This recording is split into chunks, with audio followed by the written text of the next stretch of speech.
आयुष्यात एकदा तरी अमरनाथ यात्रा करण्याचं प्रत्येकाचं स्वप्न असतं. त्यात अमरनाथ गुहेतील बर्फाचं शिवलिंग डोळ्यांनी भरभरून पाहण्याची इच्छा असते. त्याला बाबा बर्फानी म्हटलं जातं. मात्र शिवलिंग हे आता तयार होतं आणि काही दिवसातच ते वितळून जात आहे. पूर्वी शिवलिंगाचं दर्शन तब्बल 57 दिवस म्हणजे 2 महिने व्हायचं. आता हे दिवस कमी होत आहेत. ती संख्या 38 दिवस, 28 दिवस, 7 दिवस आणि आता फक्त 5 दिवसांवर आली आहे. पण शिवभक्तांच्या श्रद्धेशी निगडीत हा आता चिंतेचा विषय बनलाय. पुढील काळात हा आकडा शून्यावर तर जाणार नाही ना, अशी भीती अनेकांच्या मनात निर्माण झाली आहे. अमरनाथची पवित्र गुहा जम्मू काश्मीरमधील अनंतनाग जिल्ह्यात आहे. समुद्र सपाटीपासून सुमारे 3888 मीटर उंचीवर हिमालयातील लिद्दर खोऱ्यात आहे. इथं भाविक 48 किलोमीटर लांबीच्या पहलगाम मार्गानं किंवा 14 किलोमीटरच्या तुलनेनं कमी पण अतिशय खडतर बालटाल मार्गाने पोहोचतात. येथील बर्फाचं शिवलिंग दरवर्षी हवामान आणि गुहेतील तापमानानुसार तयार होतं आणि ते हळूहळू वितळतं. गुहेत शिवलिंग दिसलंच नाही. 2 जुलै रोजी बर्फाचं शिवलिंग पूर्ण तयार झालं होतं. पण 7 जुलैला हजारो भाविक बम भोलेच्या जयघोषात अमरनाथ गुहेत पोहोचले. मात्र आत प्रवेश केल्यानंतर सर्वजण स्तब्ध झाले.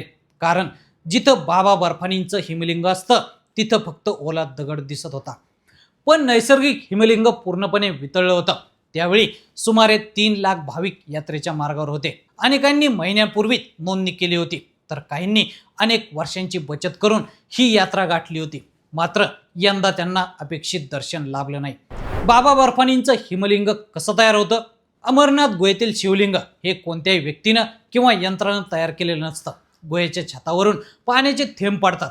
अत्यंत कमी तापमानामुळे हे थेंब गोठतात आणि हळूहळू बर्फाचे थर तयार होत नैसर्गिक शिवलिंगाची निर्मिती होते. या हिमलिंगाचं आणखी एक वैशिष्ट्य म्हणजे ते चंद्राच्या कलानुसार आकारानं वाढतं आणि कमी होतं. पौर्णिमेला ते मोठं असतं तर अमावस्येला लहान होतं. त्यामुळं आकारातील बदल नैसर्गिक असला तरी दरवर्षी इतक्या लवकर वितळणं ही चिंतेची बाब मानली जाते. 2000 वर्षांचा इतिहास काय सांगतोय? प्राचीन ग्रंथ राजतरंगिणीमध्ये अमरनाथ यात्रेचा उल्लेख आढळतो. तत्कालीन राजे इथं पूजेसाठी येत असत. ऐन ए अकबरीमध्येही या यात्रेचा उल्लेख आहे. तसेच स्वामी विवेकानंदांनी देखील अमरनाथचं दर्शन घेतल्याची नोंद आहे.